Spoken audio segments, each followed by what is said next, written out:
മദ്യം കൊടുത്ത് മയക്കി സ്ത്രീകളെ പീഡിപ്പിച്ചു അല്ലെങ്കിൽ പീഡിപ്പിക്കാൻ ശ്രമിച്ചു തുടങ്ങിയ പല വാർത്തകളും നമ്മൾ കേട്ടിട്ടുണ്ട്. പക്ഷേ കഴിഞ്ഞ ദിവസമുണ്ടായ ഒരു സംഭവത്തിൽ, കഴിഞ്ഞ കുറച്ച് ദിവസങ്ങളായി ഉണ്ടായ ഒരു സംഭവത്തിൽ പ്രതിസ്ഥാനത്തുള്ളതും പീഡിപ്പിച്ചതും പീഡനത്തിനിരയായതും പുരുഷന്മാരാണ്. അത് പീഡനം മാത്രമല്ല, ചേർത്ത് നിൽക്കാൻ നോക്കിയപ്പോൾ അതൊരു കൊലപാതകത്തിലേക്ക് പോലും കലാശിച്ചു എന്നുള്ളതാണ്. എന്തായിരുന്നു ശരിക്കും ഈ സംഭവം? നമ്മളങ്ങനെ അധികം ഈ ഒരു ക്രൈം പാറ്റേൺ കേൾക്കാത്ത ഒരു തരത്തിലുള്ളതാണ്. അതെ, ഇത് ശിവ, തമിഴ്നാട് സ്വദേശി ശിവയാണ് കൊല്ലപ്പെട്ടത്. അയാൾക്ക് 35 വയസ്സാണ്. അയാളുടെ ഭാര്യ നേരത്തെ കാമുകനോടൊപ്പം ഒളിച്ചോടിപ്പോയി. അപ്പോൾ ഇയാൾ ഈ 2 കുട്ടികളാണുള്ളത്. 2 കുട്ടികളെ അനാഥാലയത്തിലാക്കിയിട്ട് ഇയാൾ വീട് വിട്ടിറങ്ങി കേരളത്തിലേക്ക് വന്നു. കേരളത്തിലെ പെരുമ്പിലാവിലാണ് ആൽത്തറ മുട്ടിൽ. ഇയാൾ കടത്തിണ്ണകളിലൊക്കെയാണ് കിടക്കുന്നത്. ഇതിനകത്ത് പ്രതി എന്ന് പറയുന്നത് സണ്ണിയാണ്. സണ്ണി ഒരു സ്വകാര്യ, നമ്മളെ കേരളത്തിലെ പ്രമുഖമായ ഒരു സ്വകാര്യ വസ്ത്ര സ്ഥാപനത്തിലെ സെക്യൂരിറ്റി ജീവനക്കാരാണ്. ശരിയാണ്. പക്ഷേ ഈ സണ്ണി നേരത്തെ 2 കൊലപാതകങ്ങൾ ചെയ്തിട്ടുള്ള ആളാണ്. സാധാരണഗതിയിൽ ഒരു ജോലിക്കായിട്ട് ഒരാളെ എടുക്കുമ്പോൾ നമ്മൾ ഇത്തരം കാര്യങ്ങളെല്ലാം അന്വേഷിച്ച് സെക്യൂരിറ്റി പണിക്ക് എടുക്കുമ്പോൾ ഈ ഏറ്റവും വലിയ, അതായത് സണ്ണി ഒരു ബോൺ ക്രിമിനലാണ്. ഇയാളുടെ അമ്മയുടെ അമ്മയെ കൊന്നു 1992 സ്വന്തം അമ്മാമ്മയെ കൊന്ന ആളാണ്. 92 അത് തലയണ വെച്ച് അമർത്തി ശ്വാസം മുട്ടിച്ചാണ് കൊല്ലുന്നത്. പിന്നീട് 2006 ഇയാൾ മറ്റൊരു കൊലപാതകം ഇതേപോലെ തന്നെ ഒരു അതിഥി തൊഴിലാളിയെ ലൈംഗിക പീഡനം നടത്തി ഇയാൾ കൊല്ലുന്നുണ്ട്. ആരാണെന്ന് ഇതുവരെ തിരിച്ചറിയാൻ പറ്റിയിട്ടില്ല. അപ്പോൾ ഈ കേസിലൊക്കെ ഇയാൾ 2006 2019 ഇയാൾ പുറത്തിറങ്ങിയതിന് ശേഷമാണ് ഇയാൾ പിന്നെയും അയാളുടെ ക്രിമിനൽ ജീവിതം ഇങ്ങനെ കൊലപാതക കുറ്റങ്ങളിൽ നിലവിൽ 2 കൊലപാതക കുറ്റങ്ങൾ ശിക്ഷിക്കപ്പെട്ട ആളാണ്. അങ്ങനെയുള്ള ആളാണ് ഇയാൾ ഈ സെക്യൂരിറ്റി ജീവനക്കാരനായി ജോലി ചെയ്യുന്നത്. അങ്ങനെ ഇയാൾ തികഞ്ഞ മദ്യപാനി കൂടിയാണ്. അങ്ങനെ മദ്യപിക്കുന്നിടങ്ങളിൽ നിന്നാണ് ഇയാളുടെ ഇരകളെ ഇയാൾ കണ്ടെത്തുന്നത്. നല്ല കോമ്പിനേഷൻ, സെക്യൂരിറ്റിക്കാരൻ, കൊലപാതക കേസിലെ പ്രതി, കൂടെ മദ്യപാനി. കുന്നംകുളത്തെ ബിവറേജ്, അന്നത്തെ ദിവസം കുന്നംകുളത്തെ ബിവറേജ് ഔട്ട്ലെറ്റിന് സമീപത്ത് വെച്ചാണ് ശിവയെ പരിചയപ്പെട്ടു. ഇയാളെ പ്രലോഭിപ്പിച്ച് കൊണ്ടുപോകുന്നത് കൂടുതൽ മദ്യം വാങ്ങി നൽകാം എന്ന് പറഞ്ഞിട്ടാണ് ശിവയെ, ഇയാളുടെ ക്വാർട്ടേഴ്സ് ഉണ്ട്, വാടക ക്വാർട്ടേഴ്സിലേക്ക് കൊണ്ടുപോകുന്നത് ശിവയെ കൂടുതൽ മദ്യം വാങ്ങിച്ച് നൽകാം എന്ന് പറഞ്ഞിട്ടാണ്.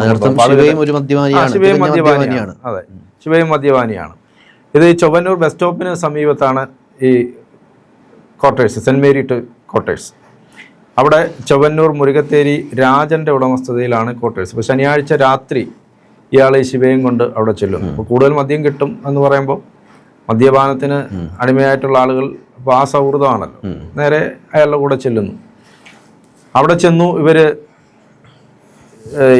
പ്രകൃതി വിരുദ്ധ ബന്ധത്തിൽ ഏർപ്പെട്ടതിന് ശേഷം പിന്നീട് അപ്പോൾ പോകുന്ന വഴിക്ക് ഓംലെറ്റ് ഉണ്ടാക്കാനുള്ള മുട്ട, ഉള്ളി ഇതൊക്കെ വാങ്ങിച്ചിട്ടാണ് പോകുന്നത്. അതൊക്കെ ആയിട്ട് പോയി. അപ്പം അത് കഴിഞ്ഞ് അവിടെ ഈ പ്രകൃതി വിരുദ്ധ ലൈംഗിക ബന്ധത്തിൽ ഏർപ്പെട്ടതിന് ശേഷം ഇയാൾ ഓംലെറ്റിനുള്ള ഉള്ളി അരിഞ്ഞുകൊണ്ടിരിക്കുകയായിരുന്നു.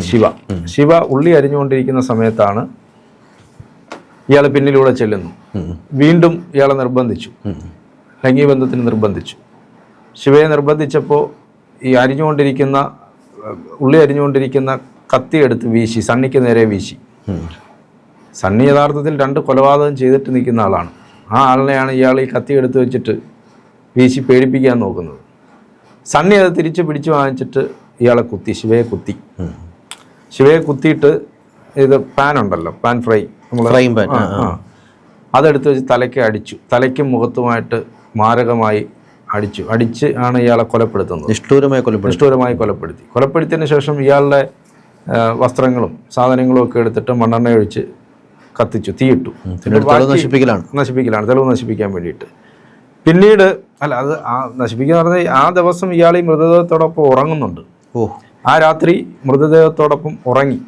അതായത് ശിവ മരിച്ചു കിടക്കുന്ന ശിവയോടൊപ്പം കിടന്നുറങ്ങി. ആ രാത്രി ഉറങ്ങിയതിന് ശേഷമാണ് പിറ്റേ ഞായറാഴ്ച, ചേട്ടൻ പറഞ്ഞ ഭീകരമായ ഒരു മാനസികാവസ്ഥയുള്ള സൈക്കോ ക്രിമിനലാണ്. അപ്പം ഉറങ്ങി. അല്ലെങ്കിൽ പിന്നെ ഈ സ്വന്തം രക്തബന്ധത്തിലുള്ള അമ്മൂമ്മയെ കൊല്ലുക ഒക്കെ പറയുന്നത്, അങ്ങനെയുള്ള ക്രിമിനൽ കൊലപാതകത്തിൽ ലവലേശം കുറ്റബോധമില്ല. നമ്മുടെ സിസ്റ്റത്തിന്റെ ഒരു കുഴപ്പമുണ്ട്. ഈ 2 കൊലപാതകം ചെയ്ത ആള് സ്വൈര്യജീവിതം നയിക്കുന്നു എന്ന് പറയുമ്പോൾ നമ്മുടെ സിസ്റ്റത്തിന്റെ ഒരു ചില പ്രശ്നങ്ങൾ അതിനകത്തുണ്ട്. സ്വതന്ത്രമായി വിഹരിക്കാനുള്ള സ്വാതന്ത്ര്യം അവർക്കുണ്ട്. അതെ അതെ അങ്ങനെയാണ് നടക്കുന്നത്. അപ്പോൾ ഇയാൾ ഉറങ്ങിയിട്ട് ഈ ശിവയുടെ ശരീരത്തിൽ ഒരു സ്ത്രീയുടെ പേര് പച്ച കുത്തിയിട്ടുണ്ടായിരുന്നു. അങ്ങനെയാണ് യഥാർത്ഥത്തിൽ പോലീസിന് ഇയാളെ തിരിച്ചറിയാൻ പറ്റുന്നത്. ഇയാളുടെ മുഖമൊക്കെ അടിച്ച് വികൃതമാക്കി. അല്ലെങ്കിൽ ആദ്യത്തെ കേസിൽ പോലും ഇത് ആരാണെന്ന് തിരിച്ചറിയാൻ പറ്റാതെ ആദ്യം അങ്ങനെയാണ്, ഇത് ആരാണെന്ന് തിരിച്ചറിയാൻ പറ്റാതെ പോയി. അപ്പോൾ ഇയാൾ കിടന്നുറങ്ങിയിട്ട് പിറ്റേന്ന് ഈ ഞാൻ പറഞ്ഞ പോലെ വസ്ത്രങ്ങളെല്ലാം തീയിട്ട് നശിപ്പിച്ച് മറ്റ് സാധനങ്ങളൊക്കെ ഇയാളുടെ ഉണ്ടായിരുന്നു. ഇയാളുടെ പണവും അത്യാവശ്യം പണമൊക്കെ ശിവയുടെ കയ്യിലുണ്ട്, അതൊക്കെ അടിച്ചു മാറ്റി ഇയാളെ റൂം പുറത്ത് നിന്ന് പൂട്ടി നേരെ അവിടെ നിന്ന് ഇറങ്ങി.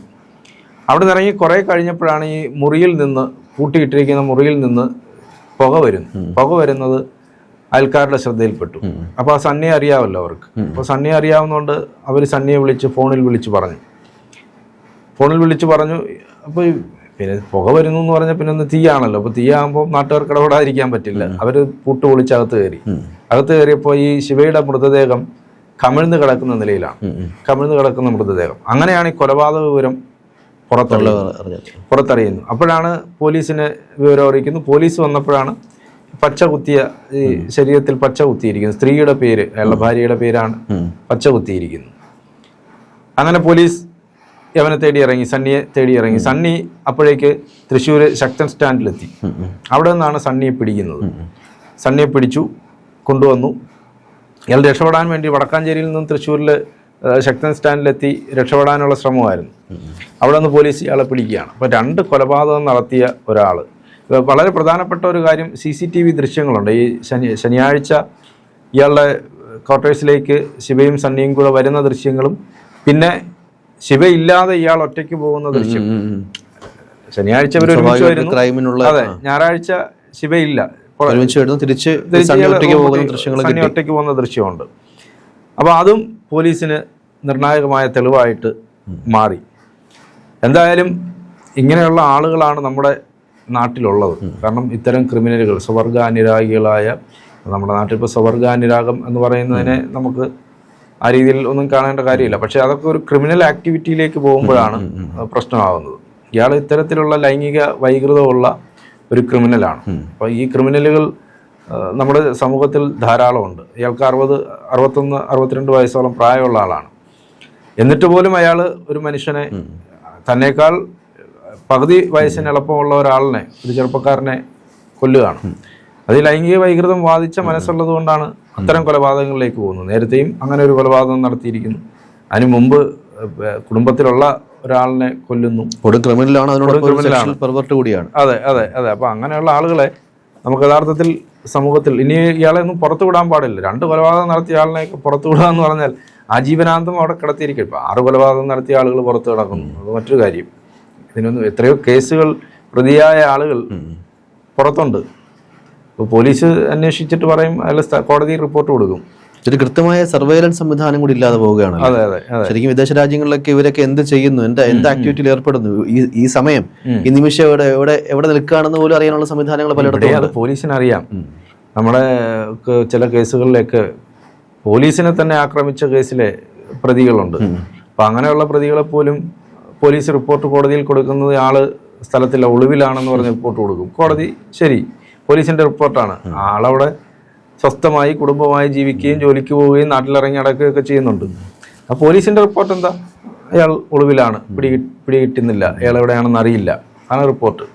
പലപ്പോഴും ഇങ്ങനെയുള്ള കേസിലുള്ള ആളുകളെയും ഇയാളെയൊക്കെ, പിന്നെ ഈ സണ്ണിയൊക്കെ ഇയാൾ പലയിടങ്ങളിലായി കറങ്ങി നടന്ന് ഇത്തരം ക്രിമിനൽ ആക്ടിവിറ്റീസ് ഒക്കെ ചെയ്യുന്ന ആളുകളാണല്ലോ. ഇവരെയൊക്കെ എവിടെയാണ് പറഞ്ഞ പോലെ സെക്യൂരിറ്റി ജോലിക്ക് എടുക്കുമ്പോൾ, അല്ലെ എന്ത് ജോലിക്ക് എടുത്തു കഴിഞ്ഞാലും ഇവരുടെ കൃത്യമായ ബാക്ക്ഗ്രൗണ്ടിലൂടെ ഒക്കെ തിരക്കേണ്ട ഒരു കടമ കൂടി എടുക്കുന്ന ആൾക്കാർക്കുണ്ട്. സെക്യൂരിറ്റി ജോലിക്കാരനായിട്ട് ജീവനക്കാരനായിട്ട് എടുക്കും, ഏജൻസി വഴിയാണല്ലോ വരുന്നത്. അതെ. എന്നാലും ആ സ്ഥാപനത്തിന് ക്ലീൻ ആയിട്ടുള്ള ഇമേജോ അല്ലെങ്കിൽ ആ ഒരു ക്യാരക്ടറുള്ള ആൾക്കാരെ വേണം ഈ ഒരു ജോലിയിലേക്കൊക്കെ എടുക്കാൻ.